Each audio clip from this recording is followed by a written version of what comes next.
Back with another day of news. Sasha Banks and Bayley is a feud that a lot of people were expecting to go down at SummerSlam, but apparently right now, WWE is pretending to hold off on the highly anticipated match between Sasha Banks and Bayley for the Women's Championship. WWE has launched a free version of the network, and if you think this is anything other than WWE just trying to desperately get the network subscriptions up that are just not there, well, you have another thing coming. Daniel Bryan also reveals why he was very upset with WWE, how they rubbed him the wrong way in 2012, because in 2012 he had a feud with CM Punk, two superstars that are very great at what they do, and meanwhile we were getting a main event of John Cena versus John Laurinaitis at Over the Limit 2012. We're going to talk about all three of these topics. I'm going to break them down, analyze them, because first off, nobody does it better. Like, subscribe, do everything you got to do to push that video out here. Stay right. What I'm going to talk about is the feud between Sasha Banks and Bayley. The inevitable feud that would set up very nicely and can go very well and would be a very good feud. However, there are so many ways, especially if you watch any type of WWE programming, that it can actually go wrong. One of them, well, listen, I could sit here all day and give you this list. There are a lot of ways that this feud can go wrong. And obviously with the pandemic, it puts a lot of things into question. The end result of the feud has an 100% success rate of Sasha Banks winning the Women's Championship. The problem is that the idea was, from what I'm told or from what I would think, the idea was to have this match happen at SummerSlam, which was in Boston. That's a key point because that's Sasha Banks' hometown for everybody that follows the product closely. And it would more than likely result in her winning the SmackDown Women's Championship in a feud between two people that are more than capable of blowing the roof off of any building. The problem is that WWE may hold off on it because the highly anticipated match needs to happen the right way. And as of right now, they could also be delaying the bout because SummerSlam may actually not take place in Boston, and it may not take place at all.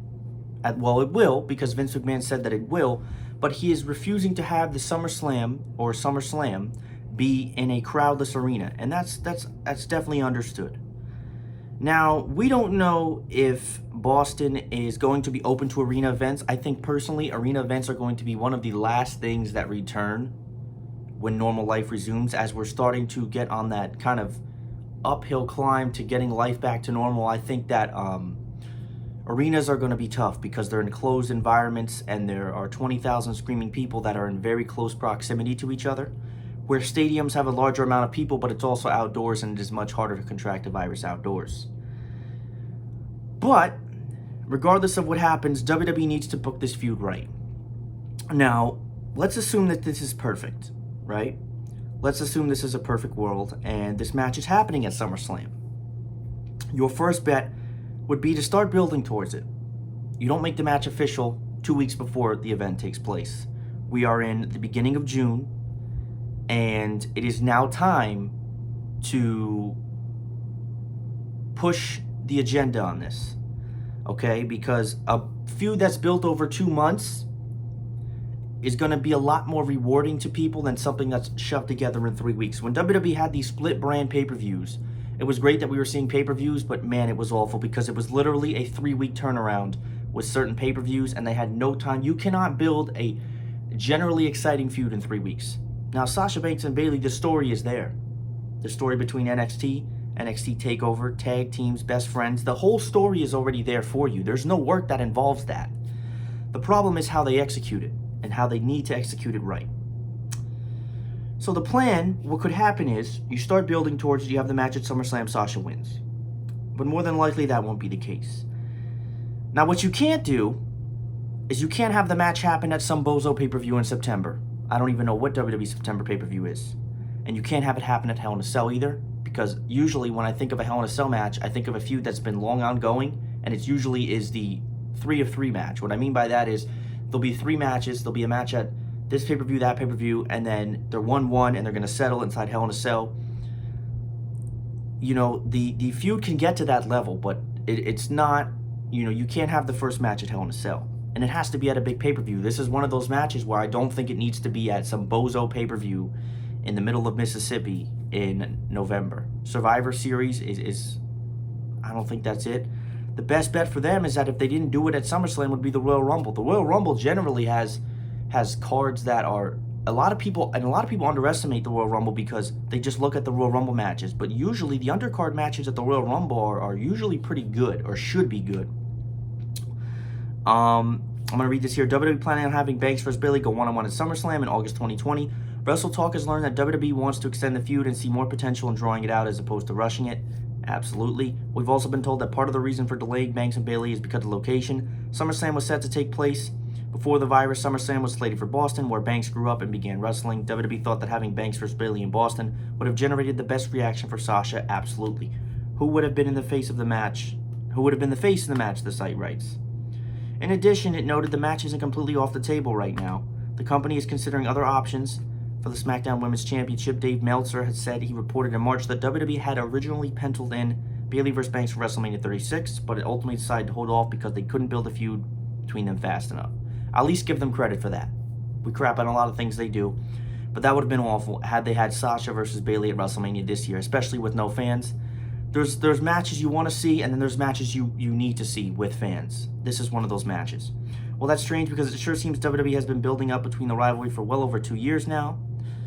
Of course, Bayley and Banks had an on and off again friendship since at least 2018. They've been inseparable on programming, yada yada yada. But the length of Bayley's title reign has been impressive. The reign itself hasn't. Instead, it's been rather underwhelming by the real lack of challengers, as the SmackDown Women's division has been biding its time until we get the women's rivalry that we truly anticipated. That's also true. Women's wrestling on the main roster in WWE doesn't really offer you much either, and it really hasn't, and it's sad. It's sad that it doesn't. It looked like SummerSlam was the obvious time and place, but again, that screws everything up. So I think that they need to be very patient with it. If they can't execute it at SummerSlam, which was ideal for it, don't rush it. Don't throw it together at some pay-per-view. It's something that needs to happen. Could it actually draw out until WrestleMania 37? I really don't know about that.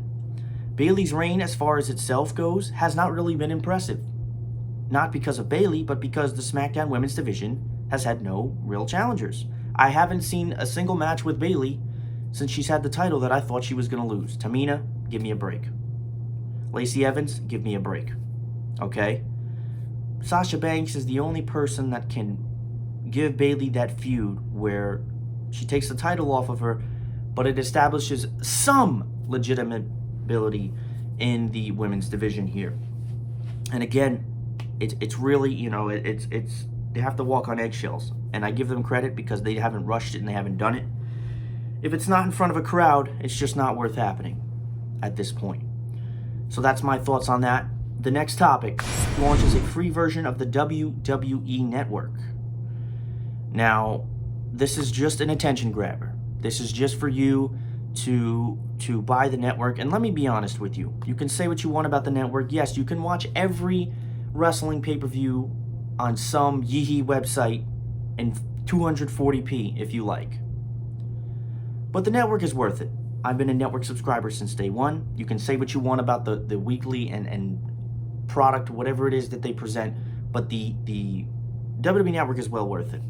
Based on the sole fact that you can watch every single pay-per-view that has ever existed in its entirety on the network. You have access to documentaries. The WWE 24s are fantastic. The Last Ride is something that's streaming with The Undertaker. That's great. The network is well worth it.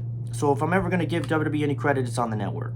And I don't mean to pull a card out of another podcaster who a lot of us watch, but Raw Talk is exactly what it seems. A show where they're just going to be scripted to say these things that make no sense, and it's just going to be a show that nobody really cares about, and nobody's going to watch. I watched like one episode of it when it first came out. Nobody cares. Talking Smack was interesting. Talking Smack got my attention when I saw The Miz and Daniel Bryan. The Miz on the Outbreak. That was like kind of like the kayfabe line where I was like, okay, this is kind of like separating real and fake. I enjoyed Talking Smack. Raw Talk did nothing for me. We have to sit through 3 hours of this miserable weekly show, and now we're going to hear you talk about it and say things that we all know aren't true. WWE Network is going free, sort of. A no-cost version of the streamer launches today with more than 15,000 titles, including episodes of Raw and SmackDown. The executive VP tells the company introducing the free product, dubbed the free version of the network, as a balance of providing a great experience for our fans by essentially offering unlimited access to a large array of programming while still maintaining the value of more premium content at $9.99 per month.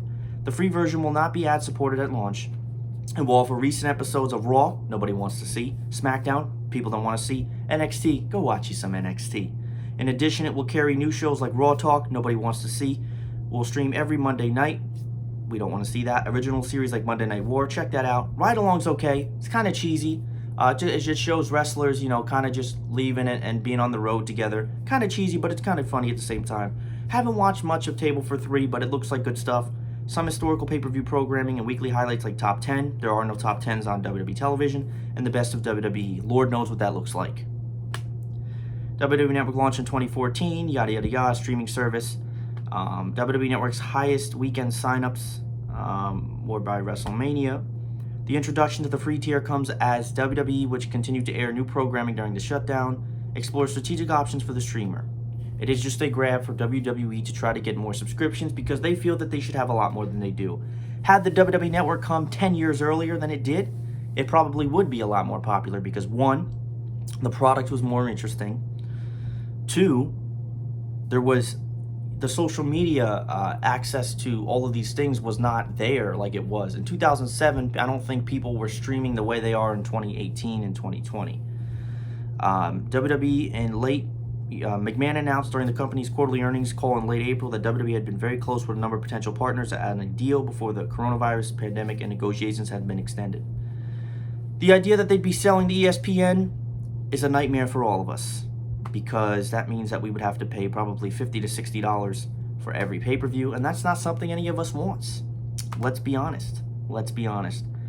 If you don't have the network, give me my honest personal opinion, get it.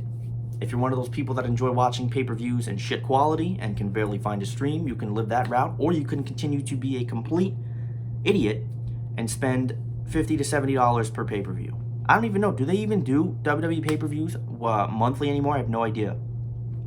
This last one was kind of just thrown by me. I figured, I try to do generally 3 topics. This one here says, Daniel Bryan reveals why he was upset with WWE during his feud with CM Punk. And I have to agree with him. There was a feud with CM Punk over the WWE title for months on end. This was during Punk's 434-day-long WWE title reign back in 2012. One of the best title reigns in recent memory. SmackDown, Daniel Bryan was a guest in tonight's backstage. The former WWE champion had a chat with CM Punk, and a duo looked back on the feud over the WWE title back in the day. Bryan made it clear that WWE rubbed him the wrong way back then by not putting him and Punk in the main event on multiple occasions. When John Cena and John Laurinaitis headlined Over the Limit 2012, Bryan wasn't thrilled one bit, and I think a lot of people probably weren't thrilled. You know what I mean? This was a period where Punk and I are doing stuff with WWE Championship against each other, and we're not in the main event. I don't get rubbed the wrong way very often, but that was just like one of those things. We did a title match once. The main event was John Cena versus my now father-in-law. So this is all starting to get weird. John Cena versus Laurinaitis was in the main event, but Punk and Daniel Bryan had a title match, and it was a weird thing because we had 3 PPV title matches, 2 singles, where none of them was the main event. And then the other one, we get Kane involved. So I remember being in those title matches and being like, hey, let's go out and really show them. And those were good matches. Those were very good matches CM Punk and Daniel Bryan had. They fought several times on pay-per-view at the time, but didn't get headline a single show. Soon after Punk finished his feud with Chris Jericho, he began a rivalry with Daniel Bryan. The duo fought for Punk's title in 2012, with the straight-edge superstar retaining his belt. John Cena lost to Laurinaitis at the main event of the show. At No Way Out 2012, he defended it in a triple threat match against Bryan and Kane, which he managed to retain the belt again. But this match didn't headline the show as well. The main event on that night saw John Cena and Big Show in a steel cage match. Man, I never realized how bad some of the booking was years back in WWE. It still is terrible, but can't blame him. WWE has always been this way for many, many years. Again, it's you have the 2 guys that, and one of the things that bothered me too is that Daniel Bryan got what he got, and I hate to say it, but Daniel Bryan got what he got because of the fans. He worked very hard and he was very good at what he did. But the WrestleMania 30 main event was supposed to be Triple H and Randy Orton and Batista, which is probably not a bad match, but it's not something that needs to main event when you have Daniel Bryan, who's white hot.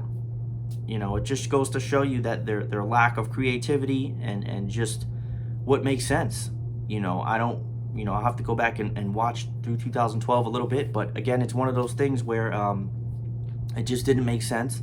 They should have had you know, these guys should have had at least one main event. To sit here and say that Cena and Laurinaitis are main eventing in a match that nobody wanted to see to begin with, over Daniel Bryan and CM Punk for a championship match? What do we know, though, right? We're just brainless fans. That's all I got for you. It just goes to show you WWE's lack of creativity. Ladies and gentlemen, as always, thank you for watching. Like, subscribe, do everything you got to do, and continue to stay safe.